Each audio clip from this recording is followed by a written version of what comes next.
பகலவன் YouTube channel நேயர்கள் அனைவருக்கும் வணக்கம். இந்த யூடியூப் சேனலுக்கு உங்களோட ஆதரவை தந்து உதவுமாறு மிகவும் தாழ்மையுடன் கேட்டுக்கொண்டு நான் ஏன் இப்போ தென்னம்புள்ள வைக்க வடிக்கிறேன்னு சொன்னால், இப்போ இந்த காணி வேண்டி நான் ஒரு 3 வருஷம் இருக்கும். இந்த காணி அப்படியே சும்மா தான் கிடந்தது. நான் ஒரு தேவைக்கும் பயன்படுத்துறதில்லை. நான் பார்த்தேன் இப்படியே கிடந்தா சும்மா பத்தக்காடாக வளருதே சொல்லிட்டு பார்த்தா உங்களுக்கு தெரியும், தேங்காய் விலை நாளைக்கு தான் 150, 200, 250 போகுது. இன்னொரு 5 வரியத்தால் நான் நினைக்கிறேன் கிட்டத்தட்ட 400-500 போனாலும் பூவும் போல் கிடக்கு. இப்போ இந்த 17 பிறப்பு காணிலே கிட்டத்தட்ட ஒரு 60-70 தென்னை வச்சா கூட ஒரு 5-6 வரியத்தால் ஒரு நல்ல ஒரு வருமானம் ஈட்டலாம் என்ற ஒரு எண்ணத்தின் அடிப்படையில் தான் நான் இந்த தென்னை வைப்பமென்று சடாரென்று ஒரு முடிவெடுத்து இப்போ வச்சு கொண்டு இருக்கிறேன். இதுதான் காரணம். தென்னை வைக்கிறோம், கோடீஸ்வரன் ஆகிறோம். தொடர்ந்தும் இந்த காணொலியை நீங்கள் பாருங்கள். புதுசாக எனது சேனலுக்கு நீங்கள் வந்திருந்தால் மறக்காமல் சப்ஸ்கிரைப் பண்ணுங்கள். தொடர்ந்தும் உங்களது ஆதரவை தாருங்கள் என்று கேட்டுக்கொண்டு வாங்க வீடியோக்குள்ளே போவோம். இதுதான் என்னுடைய தென்னம் தோப்பு, தென்னங்காணி. நான் இந்த தென்னையை வச்சு கிட்டத்தட்ட ஒரு 5 மாதம் ஆகுது. இந்த தென்னை உண்மையில் நாற்று போட்டு என்னென்னு சொன்னால், நான் இந்த இடத்தை தயார் செய்யாதபடியாக ஒரு 2 வரியம் அந்த நாற்று போட்ட இடத்துலையே இது வளர்ந்துட்டுது. சரி, அப்போ பெரிய தென்னையாக தான் நின்றது. இதை நான் கொண்டு வைக்க எல்லாரும் சொன்னவன் நமக்கு விசரம், அது சின்ன கண்டா வச்சா தான் வரும், இந்த பெரிய தென்னை வராது, கொண்டே வைக்காதுன்னு சொன்னவன். ஏன்னு சொன்னால் அதில் நாற்றுல தேங்காய் கூட இல்லை, அந்த வேர் வந்தபடியே தான் நான் கொண்டு வச்சேன். ஆனால் இவன் என்ன பேசினேன், இன்றைக்கு வச்சு 5 மாதமாக போச்சு பாருங்க. இதெல்லாம் பெரிய இது வந்துட்டுது. 5 மாதமாக போச்சு. ஆனால் நிற்கிது, வடிவாக வருகுது. தண்ணி ஒன்றும் முடியல. இந்த மலைக்க மாறிக்க தான் வச்சேன். 10ஆம் மாதம் வச்சேன் நான் அந்த தென்னை. அப்படியே வடிவாக இருக்குது. இப்படி காட்டுறேன் பாருங்க. கொஞ்சால எல்லாம் நல்லா நீட்டாக இருக்குது. மழையும் எனக்கு ஏற்ற மாதிரி பெஞ்சு தருகுது.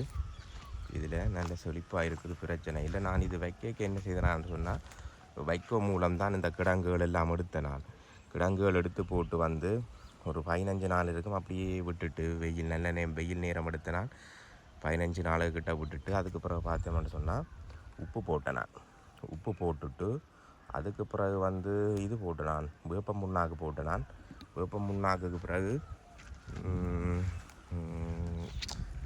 மாட்டெரு இருக்குது தானே, மாட்டெருவும் போட்டுட்டு இப்படியே கொண்டு 10ஆம் மாதம் நினைக்கிறேன். 10ஆம் மாதம் கொண்டு தென்னையை வச்சேன். நான் வச்ச அடுத்த நாளே எனக்கு இறைவனின் புண்ணியத்தால், நான் செய்த புண்ணியம் என்ன தெரியா, கடவுள் வர்ண பகவான் எனக்கு கருணை காட்டி நல்ல மழை பெய்து தந்தவர். அப்படியே 10ஆம் மாதம் 2024 வச்சது என்ன 2 பேரை நல்ல சிறப்பாக நிற்கிது. எல்லாம் கொண்டிருக்கு. இதுக்குள்ளே என்னெண்டா பாத்தி கட்டத்தான் வேணும். ஏண்டா இருக்கல் குப்பையில் அதுகள் போட்டு தாட்டாத்தான் இன்னும் சிறப்பாக வளரும். அதே மாதிரி இப்போ சித்திரைக்கு மழை பெய்யும்னு நினைக்கிறேன். மழை பெஞ்சுதுண்டா இந்த தென்னை எல்லாம் நல்லா வடிவாக வரும். சில இடங்களில் பார்த்திங்கன்னா இஞ்சால நான் நினைக்கிறேன் இது வேண்டைக்கே புழு அடிச்சிருக்கு போட வண்டு கவனிக்கையில் கொண்டு வச்சுட்டேன். இதை பார்த்திங்கன்னா வண்டு அடித்ததால் தான் கொஞ்சம் அப்படி இப்படி நிற்கிது இந்த தென்னை. மற்றபடி ஓகே. நான் ஜால சுற்றி காட்டுறேன் பாருங்க இந்த தென்னந்தோப்பை. நான் வச்சா பிறகு இப்போ தை மாதம் அப்படி இது ரொட்டர் அடிச்சினான். என்னடா 10 காடாக வந்துடுமெண்டு அது திரும்ப பெய்த மழைக்கு பார்த்திங்கன்னா இஞ்சால திரும்ப வந்துட்டு தான். நான் சில பேர் சொல்கிறவன் இந்த ரொட்டர் அடிக்க வேண்டாமண்டு, ஏன்னா அந்த மண்ணுக்கு சூடு அடிச்சேன்டா தென்னையை பாதிக்குமெண்டு. ஆனால் அப்படியே விட்ட வேண்டாம், பெரிய பெரிய முள்ளு வலிஞ்சால காட்டு ஏரியா தானே, முள்ளுகள் வந்துச்சுன்னு சொன்னால் அப்புறம் திரும்ப கூலி கொடுத்து வெட்ட வேண்டும், மீன் சிலவு. அவ்வளோ இருக்க ரொட்டர் அடித்தா நல்லா போடாக்கு பார்ப்போம். இந்த சித்திரை முடிய விட்டு நான் இன்னி பார்த்து எல்லாம் வந்துட்டு தென்னந்தோப்பு. இதுதான் இது கடற்கரைக்கு பக்கத்தில் இருக்குது. நல்ல மணல் காணி எந்த வழியில் நல்ல வடிவாக இருக்குது. வேறு பார்த்தீங்கன்னா உங்களுக்கு தெரியுமாங்க, இது பக்கத்தில் கடல் இஞ்சால.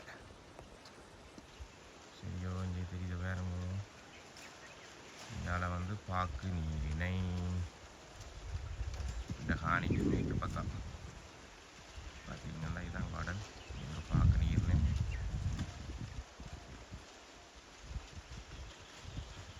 கடற்காற்று உப்பு காற்றுக்கு தென்னை நல்லா வரும்னு சொல்லிவிடும்.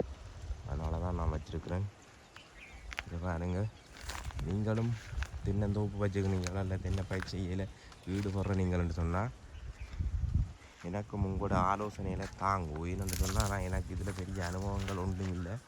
வீட்டில் நான் வச்சு நான் என்னென்னு சொன்னால் இந்த கடலில் வர சாதாலையில் அதுகளை போட்டு தான் வச்சேன். நான் இது ஒரு வித்தியாசமாக இருக்கான்னு இப்போ வச்சுக்கிறேன். இப்போ இதுகளுக்கெல்லாம் திரும்ப வந்து என்னென்னு சொன்னால் குப்பையால் இருக்கல் போட்டு தாக்கணும். இந்த மேரிக்கு முன்னம் இதுவும் 10ஆம் மாதம் 9ஆம் மாதம் வச்சாதான் மழைக்கு கணக்காக இருக்கும்னு நினைக்கிறேன்.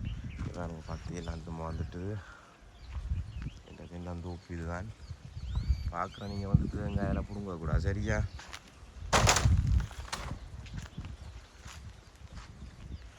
தண்ணி ஒன்றும் முறையிலையே இயற்கையான முறையில் அப்படியே வர போகிறேன்.